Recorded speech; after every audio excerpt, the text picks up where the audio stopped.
now it is my great pleasure to introduce someone who's a very active member of our group.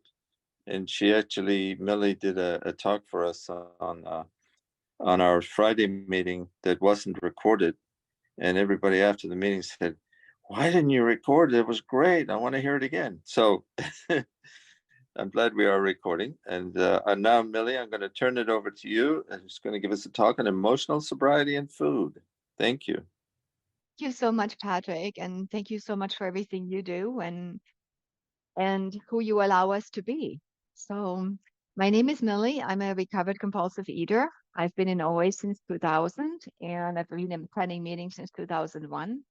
My current absence date is, oh gosh, whatever, August the 13th, 2005. So I have about 18 and a little bit, but I don't count anymore, right? To me, I live in gratitude, and to live in gratitude is the freedom that, keeps me free of the compulsion. I chose this topic about, food and emotional sobriety for various reasons. I truly believe in OA, we add another level of sobriety or another level of clean from our food behaviors. And that's what I want to quickly talk about. And then I'm going to give you a little short introduction to the 12 steps in order to look at, so how can I apply these steps, especially over the holidays, right? The holidays, family around is a stressful time to start from the family point of view. And excuse me, lots of food around and lots of food around that's not necessarily healthy for a compulsive eater to indulge in, right? So to me personally, and my opinion is a little bit different than it is in mainstream OA, and I fully stand behind that. And this is based on my own experience and not just, studied or intellectually understood material. I look at emotional sobriety as my freedom from everything. So let's look at abstinence in OA. And there is tons and tons and tons of discussions on what is abstinence. Some people say, well, I don't eat sugar, I don't eat white flour. Personally, to me, I do not believe there's an abstinence from food possible. There's an abstinence from substance possible, but there is also the abstinence from the compulsion. So abstinence in OA defined as the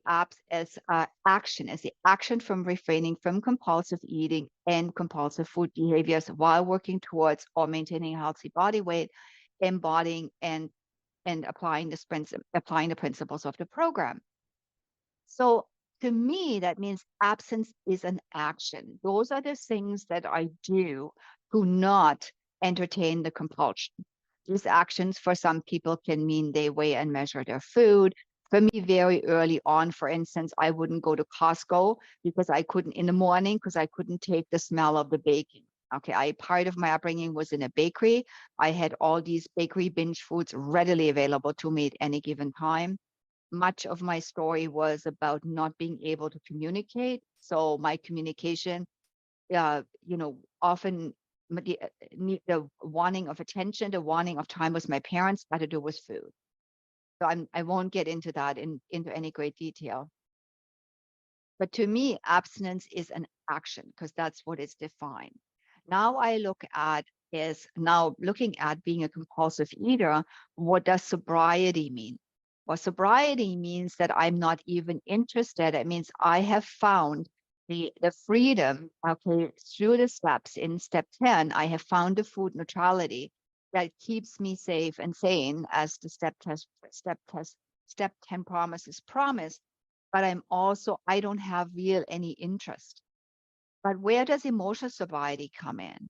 So emotions, the big book says that, we're all selfish and self-centered, and that's the root of my problems. Emotional sobriety allows me two things. Allows me, and it gives me the directions to live in steps 10, 11, and 12. I'll get to that a little bit later. And step 11 talks about the pause. So what does emotional sobriety do? Emotional sobriety invites me to pause.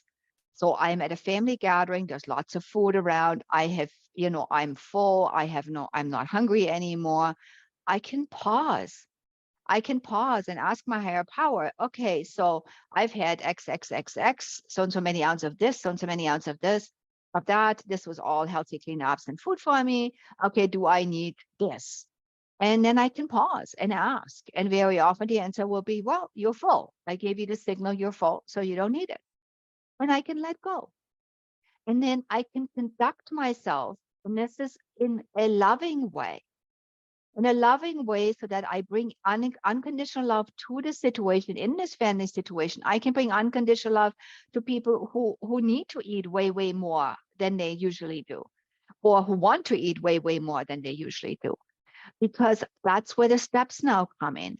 I'm powerless over food, right? But how does this powerlessness manifest itself? I'm not only powerless what goes on my plate, I'm powerless over food.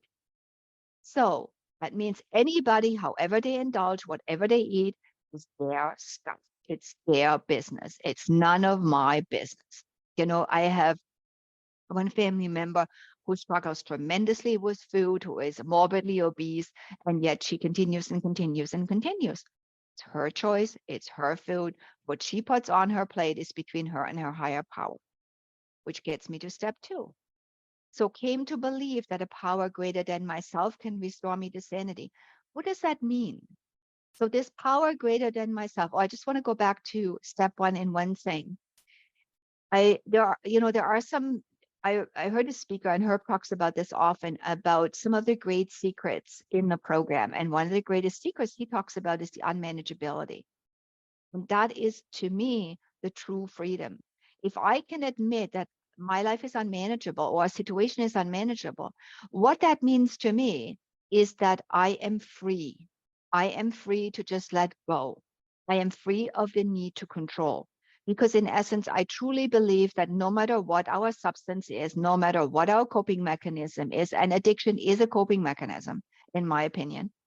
Okay, the one thing we all have in common is the compulsion, the one thing we have is the compulsion to control. So I want to control. And if I can control my feelings, I eat. If I can control what my kids do, I eat. Somebody who's an alcoholic, well, they go to a drink. Somebody who's gambler, they go to, they go over to whatever gambling opportunity they can have. A big part of my story what I have realized through this process of being part of Friendly Circle has been, much of it to me is I strive on secrecy.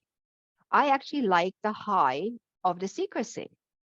And, the more secret things can be, it doesn't matter if it's food or if it's flirting or if it's other inappropriate behavior or spending money or whatever, it somehow gives me a high. There's no need for it, but I like that thing. And I don't know, I haven't explored it yet where it's coming from, but it's come to my awareness. So power greater than myself that can restore me to sanity. What does that sanity mean? Well, that sanity means that I'm comfortable eating in a group of people. And I do not need to hide what I put on my plate. And I don't need to hide from life. I can openly and freely talk about it. I can enjoy the food. I can comment on it. And I do not have to eat the stuff that I don't like just because I want to people please, right? Because I'm thinking, oh my God, what are these people going to think about me? Now, step 3, I make a decision. When I make a decision, all I'm doing is I'm making a decision, nothing else. I'm not taking any action. But by making that decision to turn my will and my life over, to me, will means my belief systems, my selfishness really, and my life being my actions that are based on this. So how do I turn this over? Well, I take my higher power with me into an event. And I've early on in recovery, I went to buffets and I found a way to go to a buffet. I don't take a plate right away. I walk around, I see, so where are the things that are good for me to eat? Then once I have explored that, then I take a plate. And it's the same thing as at a family gathering. Yes, sometimes plate settings are set up and it doesn't mean I have to fill them right away. It doesn't say, there's no rule. There's not a sign on the plate. It says, fill me, fill me, fill me. I haven't seen one, nor does a plate talk to me. Just like people say food talks to me. I don't believe that. My head talks to me. I truly do not believe that I can be absent from sugar and white flour, because that's not a substance to me. That's my personal opinion. What I can be absent about is the obsession over those two things. Fact is that any normal person who doesn't have a compulsive problem, if they eat too much candy, they get a sugar high. That's normal, right? If somebody eats too much white flour, that could have the same effect. Okay. Or they get hives, or they get allergies, or they get whatever. Those are all there within some parameters. Those things are normal. What is not normal for me is how I think about it. And it's the thinking that gets me into trouble, and there can be the, oh, fuck it, sorry for that term, meaning that, I start and I can't stop, or I can make that choice to bring this power greater than myself in. Now, this power greater than myself to me is God. All right. And God just is. I have no concept of God, and that's totally okay to me. For me, God works. God works in my life. God works in other people's lives. However, God is also a very polite individual, or a polite power. I have to invite God. So I have a choice to bring God, this God of my not understanding, excuse me. And I purposely choose that. And that's one of the teachings I learned in these rooms of emotional sobriety, is to have a God of my non-understanding. Because anything I love to control, everything, anything, even God, right? So if I decide that I have a God of my non-understanding, I don't need to control God. I can go into a space of total acceptance. That's what sets me free, right? So where am I with this? So now I'm invited to actually take some action, because from step 4 to step 9, there are action steps. Now, I'm really trying to look at this on how to get through a holiday gathering. And the embodiments of step 9, steps 4 to 9, reoccur again in step 10. The freedom from the compulsion, the neutrality to food, the neutrality to anything doesn't happen until step 10. Because in those promises that follow after the completion of step 9, it tells me that I can be neutral against my substance. I can be neutral against my compulsion. I can be neutral against my addiction. And to me, that's amazing. Like, I honestly never, ever thought that possible. And I remember early on, like I said, I've been in OA since 2000. I came into big book recovery in 2013 after I had a life-changing experience at the OA World Service Convention in Cleveland, Ohio. And through that life-changing experience, I came into big book recovery. I got a recovered sponsor, and after she took me through the steps, the big book way, and I'd always loved the big book and enjoyed studying the big book. And I can share you the little story that is connected to this, because to me it was life-changing. I went to this big book OA meeting and introduced myself as a newcomer to this specific fellowship, but not to OA. Got a call the next day, and somebody offered, to take me through the big book, and I declined. I said, "Oh, I know the big book. I've read it. It's nothing new for me. I'm totally comfortable with this way of life." So, but what happened after I declined, I couldn't eat for 4 days. Any small, tiny, wee thing of whatever caused me major, major, major upset stomach and major, major, major difficulty. So I lasted for 4 days, and finally on day 4, I called this woman back and I said, "Okay, this is it. Do whatever. I'm ready."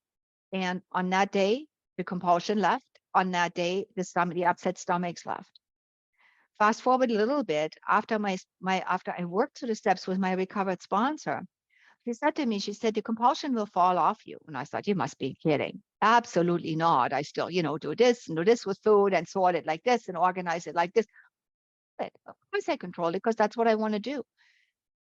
I was in an upsetting situation. I can't even remember what it was. And I was on my way to the grocery store to get whatever I needed, right? And all of a sudden, this little voice comes on, and it's like, "Millie, you don't need this. You're recovered." That moment, everything just fell off me, and I've never had another compulsion like this again. It was totally amazing. And to me, that's the opportunity that I have, by practicing, by doing the spot check inventories that step 10 allow me to do, by living in steps 10, 11, and 12. So, there is an upsetting situation. There will always be fights at a family event, okay? Because there's always somebody who doesn't get along with. This morning, I was talking to my dad. He lives in Germany. That's where I was born and raised. In case you worry about my accent, I was he said to me, he said, well, your aunt doesn't know how your uncle is. He called me this morning, my uncle doesn't know how my aunt is because they're not talking to each other. It's their stuff. Enjoy. I'm not getting involved. My serenity, my peace, my abstinence, my freedom is way more important to me than that. And I can take a spot check inventory. Am I disturbed about this? Well, yeah, I'm somewhat disturbed because, they're in the 90s, they're in their 80s and their 90s, time they stop their kindergarten, but they love their kindergarten, so it's their kindergarten. Do I want to be in control, be kindergarteners? No, not today. So the thing is, it's like I'm disturbed. So what does it affect? Well, in this case, honestly, it didn't affect me. All right. But say somebody would try to fight with me and be upset with me. So what would I do? Am I disturbed? Yeah, absolutely, I'm disturbed. Right. But how do I react? That's the important part. So I reach out to somebody, I look at how can I be of service? How can I get out of self? And I've been at family gatherings, I can get out of self.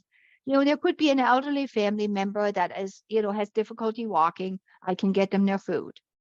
I can help with the cleanup. I can hang people's coats up if that's what it needs to be. It's just to be present, to participate in something. Step 11, asks me to continue to prayer and meditation. That's where that pause comes in, right? So I can pause. I can pause when I'm in a situation with family. I can pause when there is like this, super duper overindulgent, dessert in front of me that I really, really, really want, but it's not healthy for me. And often, like, especially at a potluck, it happens. So I don't eat something, right? And the first question is, oh, can I get you a piece? You don't have one on your plate? No, thank you. And if somebody then asks me why you're not eating it, then I just tell them, well, it's not healthy for me. And that's the end of it, right? I don't discuss it because to me, that's an honest answer. That's where I am, is my prayer, my meditation. My pause tells me this is not a healthy choice for me to eat.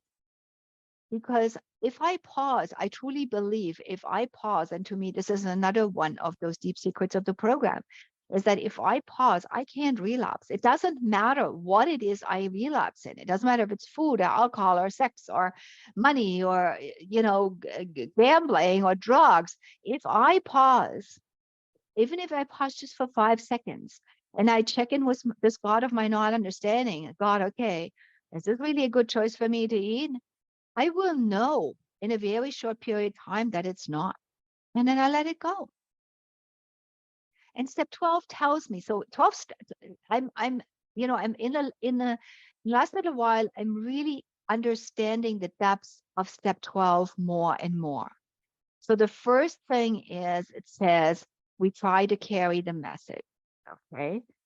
So there's a try, but I also try to practice these principles because it doesn't say, this is not a separate sentence.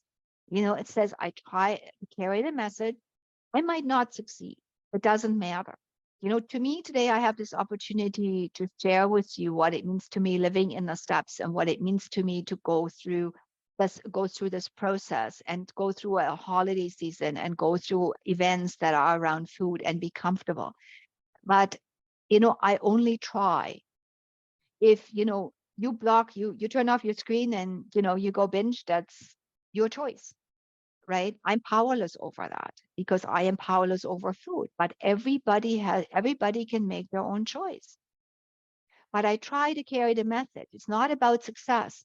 What I do know is that in trying, I enlarge my spiritual life through work and self-sacrifice for others, as the big book tells me how I can find permanent sobriety, permanent recovery.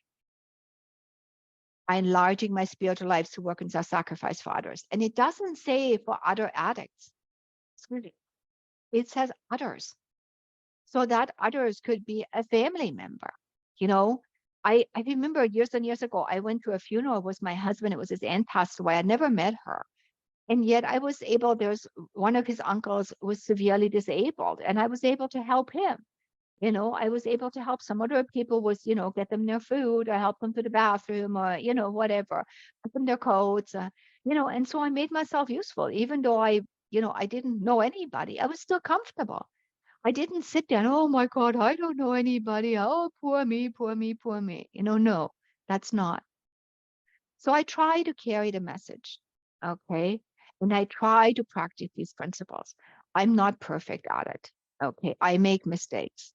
I'm human. I'm moody, you know, and, sometimes I let my moods go and it's not pretty. But what does that mean? Okay. It means that I am I am able to recognize that my behavior was inappropriate. I am able to have sanity around that and just laugh at myself. Okay, girl, you screwed up. So what can I do? What that means is I can make amends.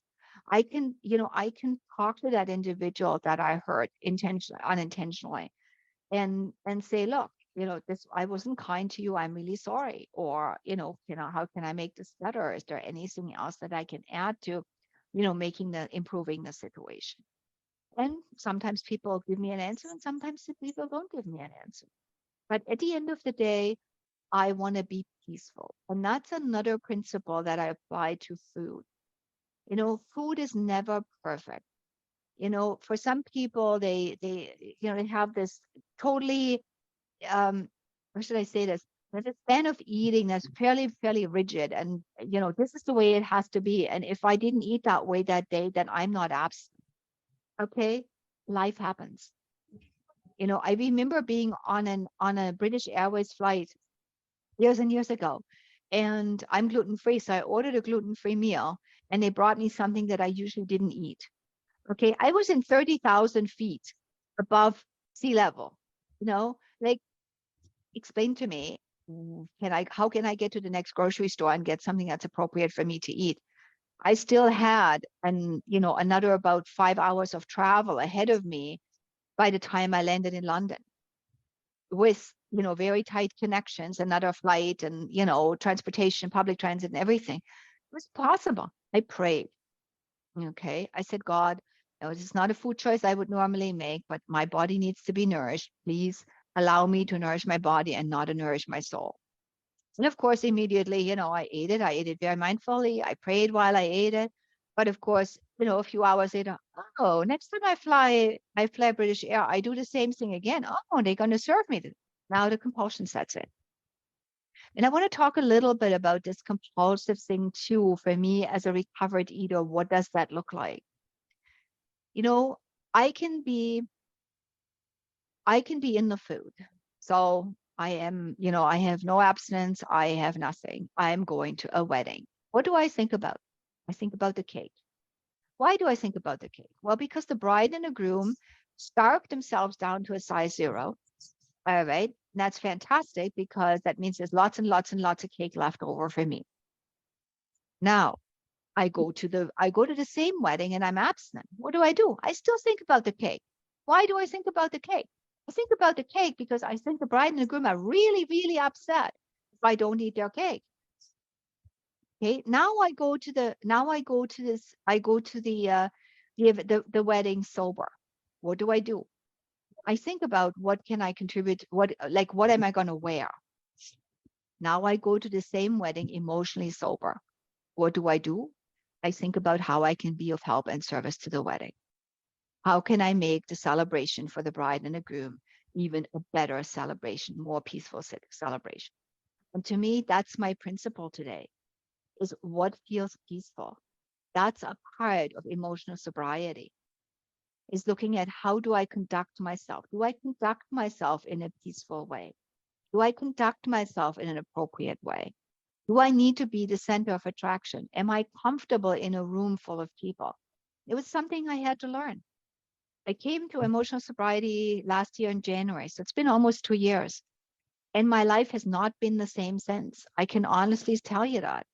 In these 2 years, in the last 13 months, I've experienced 7 deaths, starting off with my mom, some family members, Most significant beside my mom or too significant was my father-in-law, who's, for him, it was a blessing.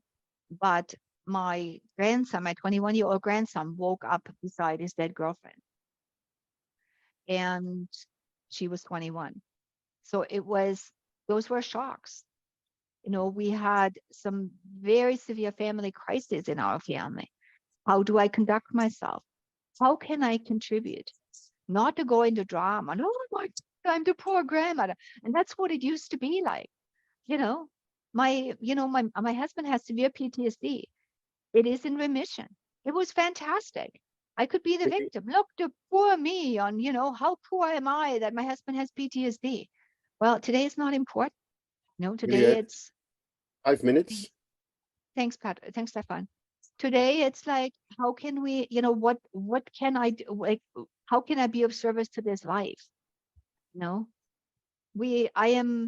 a mom without having given birth. So I have two daughters that came through marriage. My husband had two children from a previous relationship. An amazing relationship with them. Again, that has come through, through working the steps, but also come through emotional sobriety.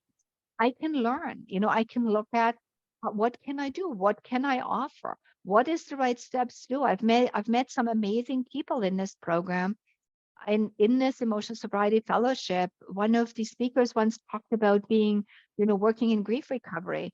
And I reached out to him, and I took a workshop. I booked some private sessions with the individual on grief recovery. It's been an amazing experience because now I have tools. Now I have tools on how to deal with grief. This has been, it was my mom. And then, like I said, it was in the last 30 days, there were two more people that died. One, I didn't know the individual, but I know her grandmother very well. She said, "You're a family friend." And then another family friend passed away on the 21st. And, I'm okay. I'm not going into the craziness. I catch myself wanting to go into the busy, busy, busy, which is very common in grief. And instead of doing that, I pray, I reach out to my higher power. I go to a meeting. I look at how can I be of service. To me, enlarging my spiritual life through work and self-sacrifice for others has been, like the big book says, the foundation. But it's also been foundation for my emotional sobriety because it helps me to step out of myself. Emotional sobriety to me is based on two pillars. On the Bill W. talks about this. Bill W. talks in his letter about in his letter that was published in a grapevine about emotional sobriety. And one of them is that, he made his well-being dependent on how other people saw him or how other people judged him. And the only way I can mitigate that for myself is to practice unconditional love, just like he's suggesting in the writing. And the second pillar to me is the pause. I can pause. I pause. I ask for an intuitive thought or decision. I relax. I take it easy. That little paragraph that follows in step 11 in the big book where it describes, all the things that we can get upset about or that we spend time about. One of the strongest parts for me is I want to arrange life to suit myself. And that's very strong in my relationships. My husband has to be a certain way for me in order to love him, which is crazy, right? I mean, I've been with the man 33 years. Or my daughters have to behave a certain way so that they, so that that I can love them. No, what I want is I want them to behave a certain way so it's easier for me to live with them. Thanks, Stefan. Okay. And it's not about me. That's my own selfishness, my own self-centeredness. What I want out of that situation. That's not healthy for the situation. That's not healthy for me. That's not healthy for my children. I made mistakes raising my girls. I didn't have I have no siblings. I didn't have good role models when it came to parenting. And at times I was too strict. One of the biggest gifts I received from both my girls was to say, "We hated you when you were so strict with us. Today was the only discipline that we ever learned." I look the way my grandchildren are raised. There are a lot of similarities how I raised the girls. So I didn't do it all wrong. And I'm grateful I didn't do it all wrong. And I'm grateful I can learn. And I'm grateful I can change. And I'm grateful I can expand my spiritual life. And I'm grateful that I can be here today with you. I'm grateful that I have whatever 18 and some years of abstinence. But what I'm more grateful about is that I have, a little bit over 10 years now of really good, loving, supportive Big Book recovery. And most and foremost, I'm grateful that I found this fellowship of emotional sobriety. I found Friendly Circle. Because to me, it's a fellowship that travels with me wherever I am. And that's a big part. It's very important to me right now because I do travel a fair amount. I divide my time between Germany and Canada. I live in Canada. I have family in Germany. My dad is still alive after my mom passed away. So I still have a commitment, and I can be daughter today, and I can be wife, and I can be mother, and I can be grandma. But I can also limit myself of what I can do. I have, a slightly crazy, very demanding aunt. Well, needs is not on my agenda right now. And I'm comfortable because no is a complete sentence. So thank you so much for letting me share my story, my life, my approach on the steps, my approach on recovery and abstinence. And if you have any questions, feel free to ask. And Patrick, thank you so much for putting this on.